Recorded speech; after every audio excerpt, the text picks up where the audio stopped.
नव वर्ष कैसे मनाते हैं वो सनातनी हिंदुओं से सीखो। इतने सारे बंदे थे, हमने अपना जुलूस निकाला है, कोई एक मच्छर भी मरा क्या? एक मच्छर भी सामने आया उड़ के? मेरे भाई दम है, पागल हिंदू हैं हम, बिल्कुल टीचर है भाई।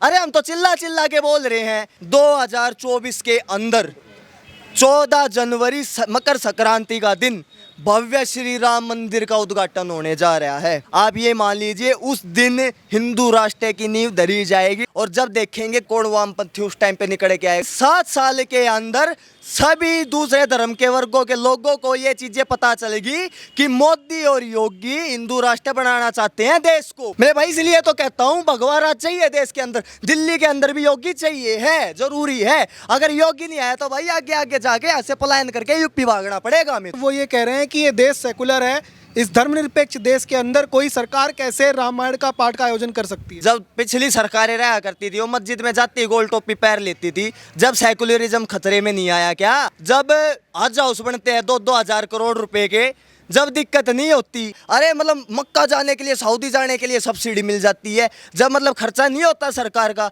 मतलब एक ज्ञान की बात बताने के लिए, एक नवरात्रों में आयोजन के लिए इनके इब दस्त लग गए इनके। जो माता रानी के नवरात्रे रखता हो, उनके व्रत रखता हूँ, उन्हें पूजता हूँ, नवरात्रों का सामान भी वहीं ते लाओ। अब्दुल चाचा को राम राम। नमस्कार, मैं और अवस्थी, आप देख रहे हो न्यूज़ हिंदी।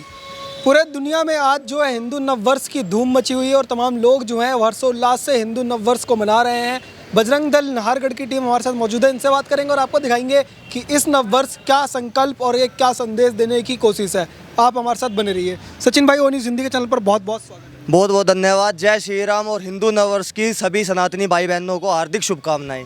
सबसे पहले सचिन भाई ये बताइएगा कि ये जो हिंदू नववर्ष है इसका क्या महत्व है और लोग जो है वो क्यों इसको मनाते हैं, क्योंकि बहुत सारे ऐसे लोग हैं जो हिंदू तो हैं पर हिंदू नववर्ष का महत्व जानते नहीं है। भाई लोग मनाते नहीं थे लेकिन अब मनाने लग गए। हमारा क्या होता है कि हमारा जो नववर्ष होता है वो होता है पंचांग के उससे। जो ये 1 जनवरी को आता है ना, ये अंग्रेजों का होता था। जो ये जनवरी फरवरी ये नाम रख रखे अंग्रेजों के नाम पे है, उनके साम्राज्यों के नाम पे है। लेकिन जो हमारा नववर्ष होता था वो आता था यहाँ पे पहले नौरते से, ठीक है, हमारे पंचांग के रूप में। और है ना, हम हिंदुओं को ना ये चीज़ देखनी चाहिए, हमारा शुरू से ही क्या होता है बिल्कुल सात्विक ये होता था। अभी तो 1 जनवरी को क्या होगा, 31 तारीख को सेलिब्रेट करेंगे, कहीं पे मदिरा पान करेंगे, कहीं पे शराब पियेंगे, मतलब ये चीज़ें पीते रहते हैं और ऐसे सेलिब्रेट नहीं होता। नव वर्ष कैसे मनाते हैं वो सनातनी हिंदुओं से सीखो। यहाँ पे अभी आपने जैसे कि देखा भंडारे का आयोजन किया था, रैली का आयोजन किया था, कि मतलब दूसरों का पेट भरना हमेशा हिंदुओं का मतलब यही स्वभाव रहा है कि हम दूसरों का पेट भरते आए और आगे भी हम भरते रहेंगे।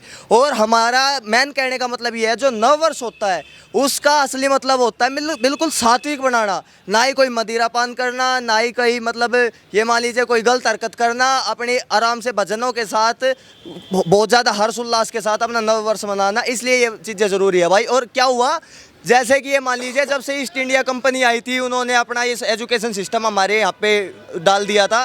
नहीं तो उससे पहले भी जो नव वर्ष होता था वो इसी टाइम मनाया जाता था हमारा। और हम सनातनी हिंदुओं को ये जानना बहुत ज़्यादा ज़रूरी है और हमारे बच्चों को, क्योंकि आने वाले टाइम पे कुछ परंपराएं इस तरह से विलुप्त हो चुकी हैं कि उनके बारे में अब हमें भी नहीं पता और ज्ञानी आदमियों को भी नहीं पता।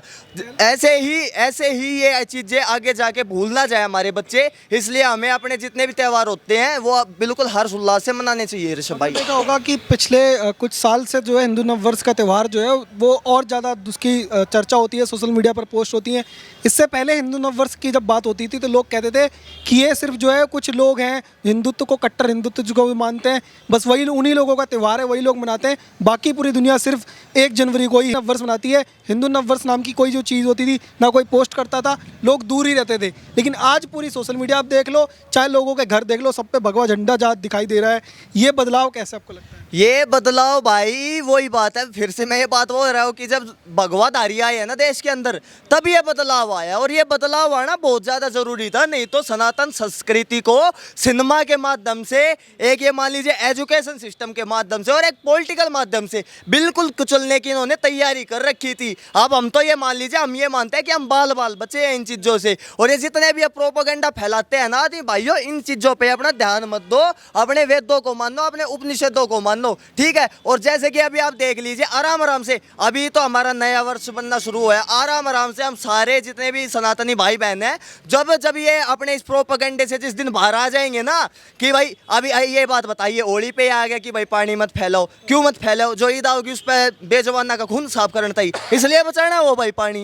ये क्या हो गया भाई, सनातनियों को ने ये चीज़ें समझ में आने लग गई, समझ में आने लग गई तो अपने त्योहारों को हर्षोल्लास से मनाने लग गए। हर चीज़ का एक महत्व होता था हमारे देश के अंदर, हमारे धर्म के अंदर, जो कि आज भी है और आराम आराम से सनातनियों के समझ में आ रहा है। इस नव वर्ष से उत्तर प्रदेश में एक नई शुरुआत हुई और उत्तर प्रदेश के मुख्यमंत्री योगी आदित्यनाथ ने ऐलान किया कि उत्तर प्रदेश के 75 जिलों के अंदर 1-1 लाख रुपए का जो 1-1 लाख रुपए सरकार देगी और एक भव्य जो है आयोजन किया जाएगा, रामायण का पाठ होगा। लेकिन तमाम लोग इसका विरोध कर रहे हैं और वो ये कह रहे हैं कि ये देश सेकुलर है, इस धर्मनिरपेक्ष देश के अंदर कोई सरकार कैसे रामायण का पाठ का आयोजन कर सकती है।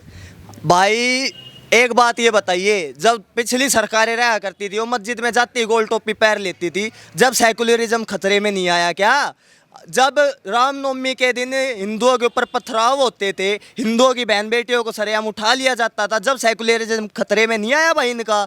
मतलब ये बताइए कि एक ज्ञान की बात देने में इतने मूर्ख इंसान, इतने वामपंथी लोग, एक ज्ञान की बात, एक रामायण का पाठ कराने में, एक भागवत का पाठ कराने में, मतलब ये अज्ञानी लोग होते हैं ये ऐसे जो ये बातें बोलते हैं, ज्ञानी लोग नहीं बोलते ये सब चीज़ें। भाई जो मूर्ख होगा ना वही इन चीज़ों को है ना ये मान लीजिए नज़रअंदाज करेगा। नहीं तो आप ये बात बताइए, हम ये मान लीजिए पंडाल में बैठा के ये सब चीज़ें बताते हैं अपने सनातनियों को कि एक भाई भाई का प्यार क्या होता है, एक पिता की आज्ञा का पालन करने के लिए एक पुत्र किस हद तक जा सकता है, एक अपनी पत्नी अपनी अर्धांगिनी को लेने के लिए वो 3000 किलोमीटर तक पैदल यात्रा करके और उसके बाद एक सेना इकट्ठी करके 2 भाई अकेले श्रीलंका जाके उसको लेके आ सकते हैं। मेरे भाई ये सब चीज़ें एक जीवन का सार बताया जाता हमारे अंदर। और अब भी इन लोगों को ये मान लीजिए ये चीज़ें गलत लगती होगी ना, तो हिंदुओं इतने बेवकूफ़ तुम भी नहीं हो, हिंदू क्या इतना बेवकूफ़ मेरे ख्याल में संसार में कोई भी नहीं है। तुम्हें भी ये चीज़ें समझ में आती होंगी और आगे भी समझ में आनी चाहिए। वो कहते हैं कि इससे पहले अभी तक जो जब से देश आज़ाद हुआ तो रोज़ा इफ्तार की पार्टियां हुआ करती थी, तमाम मुख्यमंत्री जो है उसमें जाते थे, इस तरीके के आयोजन देखने को मिलते थे, पर कभी भी ऐसा आयोजन नहीं देखने को मिला कि नवरात्रि में सरकार आयोजन कर रही हो। तो ये कह रहे हैं कि देश को हिंदू राष्ट्र की ओर ले जाने के लिए योगी आदित्यनाथ जानबूझ करके ये कदम उठा रहे हैं। भाई देखिए, हिंदू राष्ट्र तो है और बाबा जी ने पहले भी बोल दिया है हिंदू राष्ट्र तो हम लेके रहेंगे, पहली बात। और दूसरी बात ये है मेरे भाई, जब हज हाउस बनते हैं 2-2 हज़ार करोड़ रुपए के, जब दिक्कत नहीं होती है, जब कहीं पर जाते हैं, जब मतलब सब्सिडी मिलती है, अरे मतलब मक्का जाने के लिए, सऊदी जाने के लिए सब्सिडी मिल जाती है, जब मतलब खर्चा नहीं होता सरकार का, मतलब एक ज्ञान की बात बताने के लिए, एक नवरात्रों में आयोजन के लिए इनके इब दस्त लग गए इनके। मेरे भाई ऐसे ही होता रहेगा। और हिंदुओं के अंदर इतनी क्षमता है, हिंदुओं के अंदर इतनी क्षमता है, हम अपने आप कर सकते हैं हर चीज़ का, हर आयोजन अपने आप कर सकते हैं। बस क्या है, जितने भी हमारे मंदिर है इन सब को भाई हटाओ सरकार के अंडर से, इनको हिंदुओं के हाथ में दो, इन सब के मतलब जितने भी पैसे आएंगे, चाहे हमें अपनी जेब से डालने पड़े, चाहे हमें उनसे लेके हम अपनी गौशाला चलाए, अपने धर्म का हम कार्य करें, हमारे हाथ में दे दो, बाकी हम अपने आप देख लेंगे आगे की चीज़। कह रहे हैं कि वो लोग तो अल्पसंख्यक है, अगर उनके रोज़ा इफ्तार पार्टी का आयोजन होता है तो वो अलग चीज़ है, पर हिंदू तो यहाँ पर जो है बहुसंख्यक है, तो इनके लिए सरकार पैसे क्यों दे रही है? भाई अगर ऐसा ही चलता रहा ना तो अल्पसंख्यक वे ज़्यादा दिन तक नहीं रहेंगे और हिंदू बहुसंख्यक ज़्यादा दिन तक नहीं रहेंगे। अगर ऐसी चीज़ें चलती रही तो हिंदुओं की आँख खुलनी शुरू हो गई है, जैसा कि आपने भी अभी बताया, और दुनिया देख रही है। जो भी इस वीडियो की देख रहा होगा वो भी इसीलिए देख रहा होगा कि मतलब पूरे पेज के पेज भरे हैं हिंदू नव वर्ष के नाम के, ठीक है। और जब रामनवमी आ गई मेरे भाई, अभी तो टी राजन निकाल लेगा रैली, देश की दमदार रैली तो टी राजन निकाल लेगा। रामनवमी आ गई, अभी तो वामपंथी लोग तो अपने बिलों से बाहर निकलेंगे। इनको ये चीज़ें इनको है ना, मैं बताऊं, इनको ये चीज़ें नहीं दिखती कि भाई हाँ भाई हिंदुओं का मतलब एक आस्था का ये त्यौहार आए हैं तो मीट की दुकानों को हम बंद करवा दे।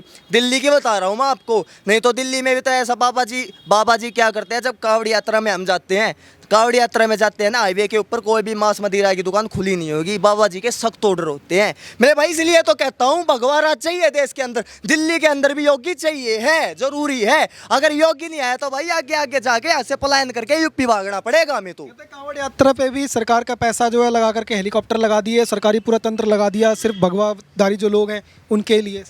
ये गोल टोपी वालों का और जितने भी आदमी हैं उनका पता है कितना बिजनेस होता है भाई, है इतना बिजनेस जितना कावड़ यात्रा के टाइम पे होता है, जैसे कि जो भी टूरिज्म प्लेस होगा ना, वो एक ये मान लीजिए टूरिस्टों के ऊपर ही निर्भर रहता है। इतना ज़्यादा बिजनेस होता है उस टाइम पे, इतना ज़्यादा सरकार के पास टैक्स जाता है, नमक छोड़ के हर एक माचिस तक पे हम टैक्स देते हैं और क्या कुछ नहीं खरीदते। 10 से 15 हज़ार का खर्चा आ जाता है सिंगल आदमी का कावड़ लेने हम जाते हैं तो आप ये बात बताइए सरकार का खर्चा कहाँ पे हुआ? उल्टा सरकार के तो खजाने भर दिया हमने वहाँ पे जाके।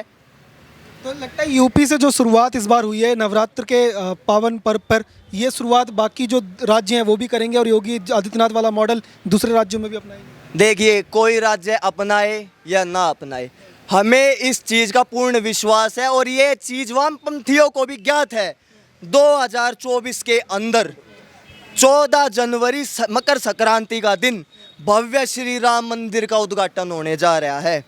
भव्य श्री राम मंदिर का उद्घाटन होने जा रहा है और ये एक श्री राम का मंदिर का उद्घाटन ही नहीं, आप ये मान लीजिए उस दिन हिंदू राष्ट्र की नींव धरी जाएगी। अगले साल इलेक्शन आ रहे हैं, बाबा जी का इंतजार है, बाबा जी के चरण धोएंगे और बाबा जी का जल अभिषेक करेंगे, बाबा जी का राज्याभिषेक करेंगे हम। और जब देखेंगे कौन मना करेगा, कौन वामपंथी उस टाइम पे निकल के आएगा, ये चीज़ हमें बता देना। फिर उसके बाद कि हिंदू राष्ट्र की नींव जो है वो राम मंदिर से रखी जाएगी 2024 में।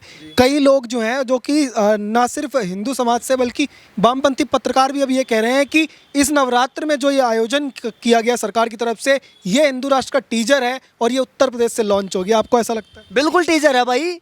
अरे हम तो चिल्ला चिल्ला के बोल रहे हैं। आप मुझे एक बात बताइए, अरे हिंदू यार आंखें नहीं हो रही बिल्कुल भी। एक छोटी सी बात ये बताओ, 70 साल में हिंदुओं ने यह चीज़ पता नहीं चली कि हमने सेकुलर बना के या इस्लामिक या एक ईसाई राष्ट्र बनाना चाहती है कांग्रेस, लेकिन 7 साल के अंदर सभी दूसरे धर्म के वर्गों के लोगों को ये चीज़ें पता चलेगी कि मोदी और योगी हिंदू राष्ट्र बनाना चाहते हैं देश को। अरे तुम्हारी आँख फूट रखी है क्या?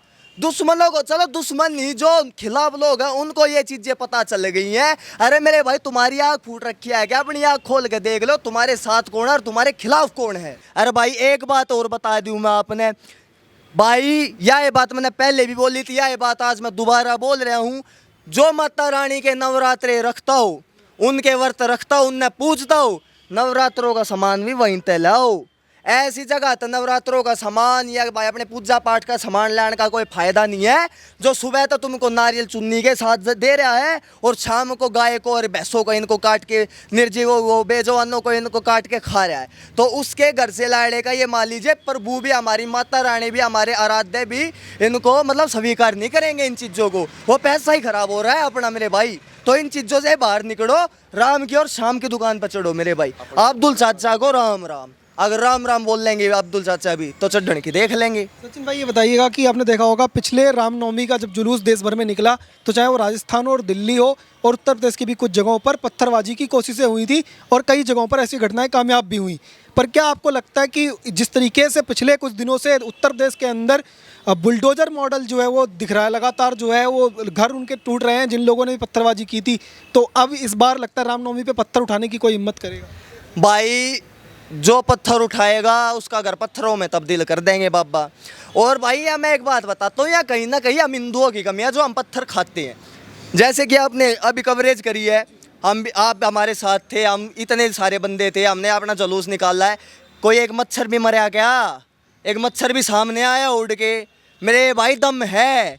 और ये वो हिंदू खाते हैं पत्थर जो शुरू में करते हैं भाईचारा, हमें चाहिए भाईचारा चाहिए, हम सेकुलर है, वो हिंदू खाते हैं। और वही हिंदू बाद में फिर तालियां बजाते हैं, जागो तो एक बार हिंदू जागो तो। भाई बाद में भजन गाए का कोई फायदा नहीं है। अरे सांप निकल गया था लकीर ने पिट्टी जाओ, जय श्री राम, जय श्री राम। भाई इब्बे करड़े हो जाओ, करड़ा होना हमने पड़ेगा। जब बे जाएगा हमारी मांगे मानी जाएंगी, जब बे जाके हिंदू राष्ट्र बनेगा, जब बे जाके गौ माता की ये मान लीजिए गौ हत्याएं बंद होएगी। हिंदू राष्ट्र के संकल्प के साथ जो आज लास्ट में बताइए नाहरगढ़ जिले में जो आज जो जुलूस निकला उसके बारे में बताइए। जी, हमारा जिला है नजफगढ़, नाहरगढ़ जिला है। यहाँ के जी बजरंग दल के हम बजरंगी हैं और यहाँ पे जैसे कि हिंदू नववर्ष के ऊपर हम हमेशा निकालते हैं, इस बार थोड़ी और भव्य निकाल ली है।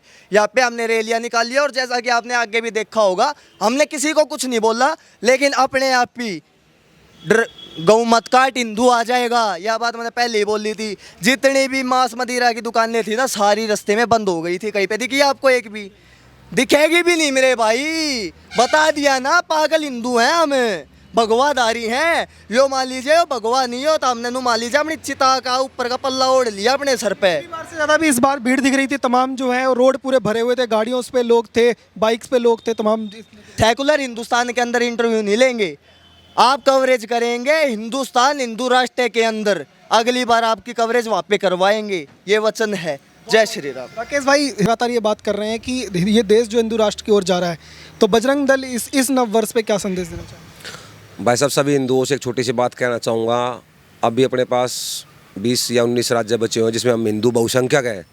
ये अगर छूट गए तो फिर कहाँ जाओगे? हिंद महासागर बचेगा, उसमें डूब मरना।